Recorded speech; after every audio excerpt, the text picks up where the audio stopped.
और सीतामढ़ी में अचानक आए आंधी तूफान ने खूब तबाही मचाई है। बेलसंड रन्नी सैदपुर पथ पर अत्री गांव के पास पेड़ गिरने से एक 23 साल के युवक की दर्दनाक मौत हो गई, जिसके बाद शादी वाले घर में खुशियां मातम में बदल गई।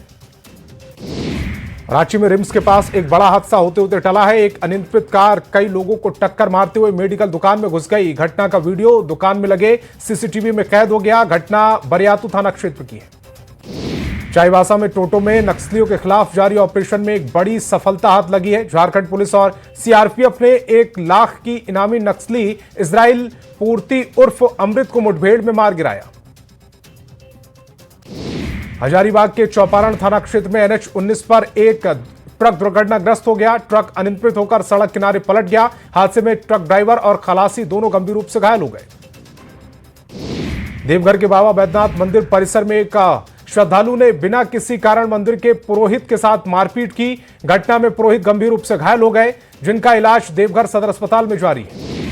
आरा में आरा बक्सर 4 लेन पर जेसीबी ने बाइक सवार युवक को टक्कर मार दी। हादसे में बाइक सवार युवक गंभीर रूप से जख्मी हो गया। स्थानीय लोगों ने इसकी सूचना पुलिस को दी, जिसके बाद डायल 112 नंबर पुलिस वाहन से घायल को इलाज के लिए अस्पताल भेजा। मधुपुरा में तेज रफ्तार अनियंत्रित स्कॉर्पियो ने बाइक को जोरदार टक्कर मार दी। हादसे में बाइक सवार आंगनबाड़ी सहायिका प्रेमलता कुमारी की मौके पर ही मौत हो गई। पटना में बेलगाम कार ने एक बाइक में जोरदार टक्कर मार दी। घटना फतुहा थाना क्षेत्र के सुपनचक स्थित 4 लेन की है। हादसे में बाइक सवार 2 युवक गंभीर रूप से घायल हो गए। छपरा के गौरा में तेज आंधी तूफान ने एक परिवार की खुशियां छीन ली हैं। गौरा थाना क्षेत्र के सिसवा गांव में टीन का छज्जा उड़कर पड़ोसी के दरवाजे पर जा गिरा, जिसकी चपेट में आने से एक वृद्ध महिला की मौके पर मौत हो गई। पूर्णिया के प्रत्यानंद नगर स्थित इथेनॉल फैक्ट्री में मजदूर की चावल के नीचे दबकर मौत हो गई है। मृतक की पहचान बोधि मुनि के रूप में की गई है। मृतक पिछले 7 महीने से इथेनॉल फैक्ट्री में मजदूरी का काम करता था। पटना में सड़क हादसे में 2 लोगों की मौत हो गई। मामला आलमगंज थाना क्षेत्र के गाय घाट का है। मृतक की पहचान अविनाश कुमार और दीपक कुमार के रूप में की गई है। समस्तीपुर के दलसिंह सराय में अपराधियों के हौसले बुलंद हैं। बाइक सवार बदमाशों ने एक महिला होमगार्ड से मोबाइल छिनतई की घटना को अंजाम दिया। स्थानीय लोगों के विरोध करने पर बदमाशों ने फायरिंग शुरू कर दी। फायरिंग में एक युवक गंभीर रूप से घायल हो गया।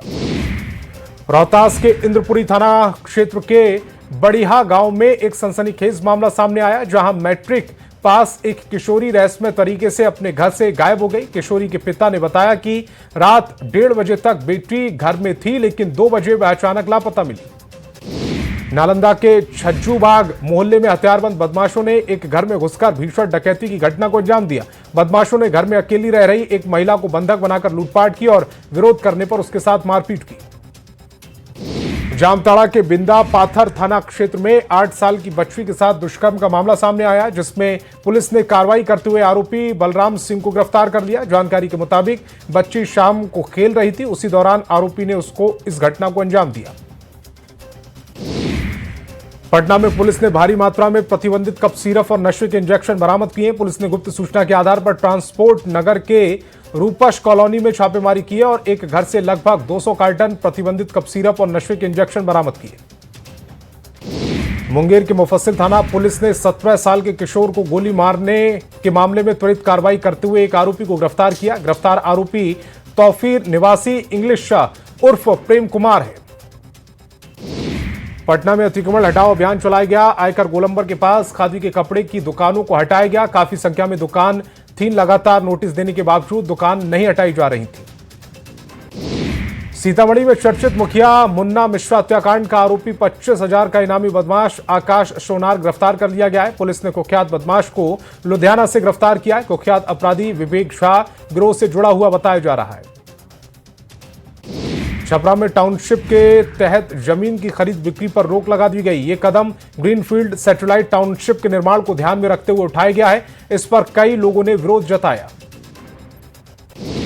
बेतिया के नरकटियागंज के राजकीय प्राथमिक विद्यालय में ग्रामीणों ने ताला लगा दिया। स्कूल में अनियमितता के चलते ग्रामीणों ने मुखिया के सामने ताला लटका दिया और हंगामा किया। ग्रामीणों का कहना है कि बच्चों से टीसी के नाम पर 200 से 400 रुपए वसूले जा रहे थे। वैशाली के वेलसर थाना क्षेत्र में पुलिस ने नकली शराब के बड़े सिंडिकेट का खुलासा किया। शक गुलामुद्दी गांव के एक बगीचे में चल रही अवैध शराब फैक्ट्री पर छापेमारी की गई। 100 लीटर तैयार देसी शराब, 100 लीटर के लगभग विदेशी शराब और 5000 खाली बोतल बरामद की गई। रामगढ़ में साइबर अपराध के खिलाफ पुलिस ने बड़ी कार्रवाई की और साइबर ठगी करने वाले 4 अपराधियों को गिरफ्तार किया। एसबीआई के खाते में कुछ क्षेत्र से जुड़े संदिग्ध लेन देन की सूचना मिलने के बाद पुलिस ने सनहा दर्ज कर जांच शुरू की। गुमला में सामूहिक दुष्कर्म कांड में अदालत ने घटना के समय नाबालिग रहे आरोपी को पोक्सो एक्ट के तहत 20 साल की सजा सुनाई। 2017 में 2 नाबालिग से गैंगरेप हुआ था। घटना के समय आरोपी नाबालिग था। दुष्कर्म कांड में पहले ही 6 आरोपी सजा पा चुके हैं। रांची के जगन्नाथ मंदिर में गार्ड हत्या मामले को लेकर लोग नौकरी और मुआवजे की मांग को लेकर धरने पर बैठ गए। लोगों ने मंदिर के कांग्रेसीकरण का आरोप लगाया। धार्मिक न्यास बोर्ड के सदस्य राकेश सिन्हा ने कहा कि मंदिर का कोई भी करण नहीं हो सकता। धनबाद में अब होटल में ठहरना महंगा हो गया है। नगर निगम ने होटल के कमरे में किराए पर 2 से 5% नगरीय पर्यटक कर लगाने का फैसला लिया। यह कर होटल के कमरे के किराए के साथ साथ अन्य सेवाओं पर भी लागू होगा। बेगूसराय में सदर अस्पताल में सरकारी मोर्चरी एम्बुलेंस चालक के शव को अस्पताल से घर ले जाने के लिए परिजन से 500 रुपए की डिमांड की। दीपक सोनी नाम के शख्स की दीवार के नीचे दबने से मौत हो गई थी, जिसके बाद एम्बुलेंस ड्राइवर शव को घर तक ले जाने के लिए परिवार से 500 रुपए की डिमांड कर रहा था। खगड़िया के तेतराबाद गांव के रहने वाले पांडव कुमार की दिल्ली में हत्या के बाद लोगों का गुस्सा फूट पड़ा, जिसके विरोध में युवा शक्ति और आरजेडी के कार्यकर्ताओं ने सड़क पर उतरकर प्रदर्शन किया। खगड़िया संवरणालय से लेकर राजेंद्र चौक तक भी आक्रोशपूर्ण प्रदर्शन निकाला गया। जमुई में सरकारी अस्पताल में डॉक्टर से लेकर एएनएम तक की तैनाती की गई। दवाइयां भी भेजी गई, लेकिन ग्रामीण इलाके के सरकारी अस्पताल अभी भी संसाधनों से लैस हुए नहीं हैं। वैशाली के लालगंज थाना क्षेत्र के लंगड़ी पाकड़ सब्जी मंडी में लोगों ने चोरों को पकड़ने की योजना बनाई। पहले से जाल बिछाकर सतर्क बैठे लोगों ने जैसे ही चोर का मोबाइल का लॉक तोड़ते देखा, उसे रंगे हाथ पकड़ लिया। गुस्साए लोगों ने पिटाई कर दी। भागलपुर विद्युत शवदाह गृह का शव भवन का पिछले 6 महीने से बंद पड़ा है। विद्युत शवदाह गृह की मशीन में कई हिस्सों में खराबी है, जिसमें पहले 500 रुपए में अंतिम संस्कार किया जाता था। भवन को लोगों की सुविधा और पर्यावरण के अनुकूल व्यवस्था के लिए बनाया गया था। शेखपुरा में एक जर्जर सरकारी स्कूल को दूसरे स्कूल में शिफ्ट करने का आदेश दिया गया। इस आदेश के खिलाफ छात्रों और अभिभावकों ने सड़क पर जाम लगाया। शेखपुरा चेवाड़ा सड़क मार्ग का यातायात पूरी तरह प्रभावित रहा। हजारीबाग में 28 अप्रैल को 2 पत्रकारों पर हुए हमले के विरोध में जिले के पत्रकार सड़कों पर उतरे। हजारीबाग के डिस्ट्रिक्ट बोर्ड चौक पर घंटों तक चले प्रदर्शन में बड़ी संख्या में पत्रकार शामिल हुए और जोरदार नारेबाजी की। मुख्यमंत्री सम्राट चौधरी ने पहली बार राज्य भर के डीएम और एसपी के साथ बड़ी बैठक की। अधिवेशन भवन में हुई इस मैराथन बैठक में राज्य भर के प्रशासनिक और पुलिस अधिकारी पहुंचे, जहां मुख्य सचिव, सभी विभागों के अपर मुख्य सचिव और डीजीपी से लेकर एडीजी रैंक तक के अधिकारी मौजूद रहे। सीवान में कल अपराधियों ने बीजेपी नेता और पूर्व एमएलसी मनोज सिंह के रिश्तेदारों पर फायरिंग की थी, जिसमें एक की मौत हो गई थी। पुलिस ने इसे चुनौती के रूप में लिया और अपराधियों को पकड़ने के दौरान उसके पैर में गोली मार दी, जिसके बाद घायल अपराधी छोटू कुमार यादव को पटना रेफर किया गया। बिहार में ताबड़तोड़ अपराधियों के एनकाउंटर पर संजय झा का बड़ा बयान। कहा कि बिहार में लॉ एंड ऑर्डर इससे बढ़िया क्या होगा कि जो अपराध किया है। संजय झा ने कहा है कि बिहार में कानून का राज चलेगा। बिहार में ताबड़तोड़ अपराधियों के एनकाउंटर पर बीजेपी नेताओं ने कहा है कि पुलिस अब ऐसे ही अपराधियों का इलाज करेगी। बिहार में या तो अपराधी अब अपराध छोड़ देंगे या फिर बिहार छोड़ देंगे।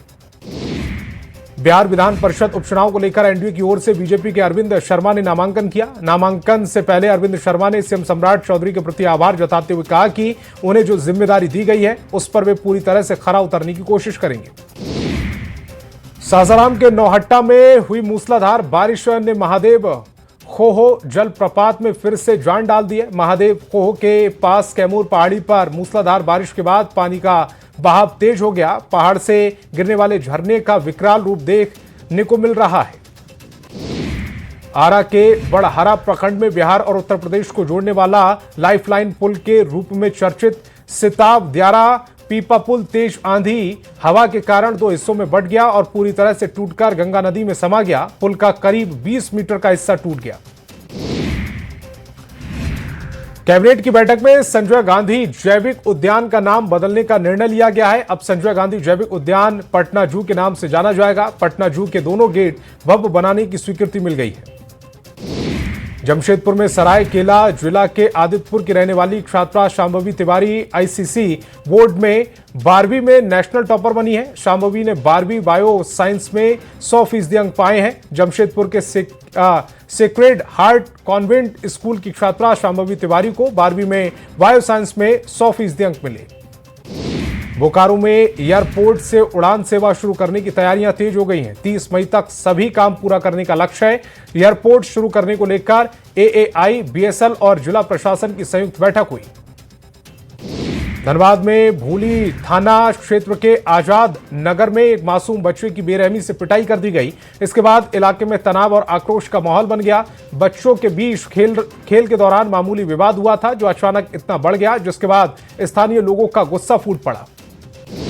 मौसम में बदलाव के कारण रांची में जहां झमाझम बारिश हुई, तो वहीं कई जिलों पर पेड़ की डालियां भी हवा के तेज झोंके से गिर गईं, जिससे थोड़ी परेशानियों का सामना करना पड़ा है। हालांकि मौसम में हुए बदलाव के कारण रांचीवासी खुश हैं। रामगढ़ में लगातार तीसरे दिन जोरदार बारिश हुई, जिससे लोगों को भीषण गर्मी से राहत मिली है। तेज हवा के कारण कई जगहों पर पेड़ भी गिर गए। तेज हवा और बारिश के बीच दिन में ही रात जैसा नजारा देखने को मिला। देवघर में मौसम बदला, मौसम काफी सुहाना हो गया, जिससे लोगों को गर्मी से राहत मिली। पिछले 2 दिनों से मौसम में बदलाव देखने को मिल रहा है। जमशेदपुर में गर्मी के सितम के बीच अचानक मौसम ने करवट ली, जहां दिन में ही आसमान में काले बादल छा गए और अचानक तेज हवाओं के साथ झमाझम बारिश होने लगी। रांची में कला संस्कृति और स्वदेशी के संगम के रूप में सांसद सांस्कृतिक महोत्सव सह स्वदेशी मेला का आयोजन किया गया। 1 से 3 मई तक ये महोत्सव आयोजित किया गया। महोत्सव में ऑपरेशन सिंदूर पर रांची के बच्चों के द्वारा बनाई गई पेंटिंग। भारत की जनगणना 2027 को लेकर गोड्डा जिला प्रशासन ने तैयारियां शुरू कर दी। संबंध में उपायुक्त ने प्रेस कॉन्फ्रेंस कर जानकारी दी। बताया कि जनगणना 2 चरणों में होगी।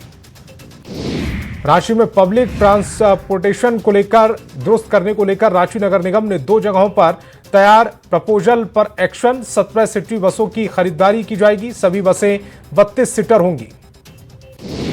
रामगढ़ में जिला प्रशासन लड़कियों के खेल के माध्यम से जोड़कर सशक्त बनाने का काम कर रहा है। इसके तहत अस्मिता सिटी लीग का आयोजन किया जा रहा है, जिसमें फुटबॉल, एथलेटिक्स, कबड्डी, जूडो और विश्व खेल का आयोजन किया जा रहा है।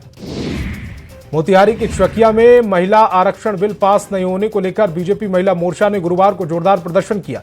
बीजेपी जिला मंत्री माला सिंह के नेतृत्व में कई महिलाओं और कार्यकर्ताओं ने कांग्रेस और अन्य विपक्षी दलों के खिलाफ नारेबाजी की।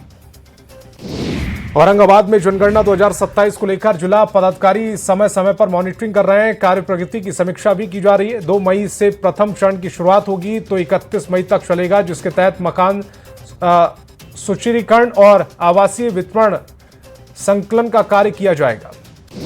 जहानाबाद में जिला परिषद अभिषेक रंजन उर्फ सोनू राधे निर्विरोध अध्यक्ष पद के लिए निर्वाचित घोषित किए गए। एकमात्र प्रत्याशी के नामांकन के कारण चुनाव का परिणाम निर्विरोध घोषित किया गया। दिल्ली में हुए बिहार के युवक की हत्या के बाद विपक्ष दिल्ली सरकार, बिहार सरकार और केंद्र सरकार पर हमलावर है। केंद्र के तमाम वरिष्ठ नेता और प्रदेश अध्यक्ष के नेतृत्व में सड़क पर प्रदर्शन किया गया। पश्चिम सिंहभूम चाईबासा में गुरुवार शाम को मौसम का मिजाज बदल गया। आंधी और मेघ गर्जन के साथ चाईबासा, चक्रधरपुर समेत कई जिलों में बारिश हुई। सीसीएल के केवीपी एमडीओ कोकिंग कोल परियोजना के सुचारू संचालन को लेकर रामगढ़ डीसी की अध्यक्षता में बैठक की गई। बैठक में ग्रामीणों की समस्या के त्वरित समाधान को लेकर बातचीत हुई। नारी शक्ति बंधन अधिनियम के माध्यम से 33% महिला आरक्षण लागू नहीं होने पर बीजेपी ने विपक्ष के खिलाफ मोर्चा खोला। धनबाद बीजेपी ने रणधीर वर्मा चौक पर राहुल गांधी का पुतला दहन किया। चाईबासा के मुफस्सिल थाना क्षेत्र में लातारसी का गांव में उत्पाद विभाग और पुलिस ने छापेमारी कर अवैध रूप से संचालित 5 महुआ शराब भट्टी को ध्वस्त कर दिया। भारत की जनगणना 2027 के प्रथम चरण को लेकर उपायुक्त हेमंत सती ने प्रेस कॉन्फ्रेंस कर विस्तृत जानकारी दी है। जनगणना शेड्यूल और पोर्टल पर जानकारी अपलोड करने के बारे में महत्वपूर्ण जानकारी दी। जामताड़ा समरणालय सभागार में उपायुक्त सह प्रधान जनगणना पदाधिकारी आलोक कुमार ने भारत की जनगणना 2027 को लेकर प्रेस वार्ता की। प्रेस वार्ता में पदाधिकारी आलोक कुमार ने जनगणना को लेकर जानकारी साझा की।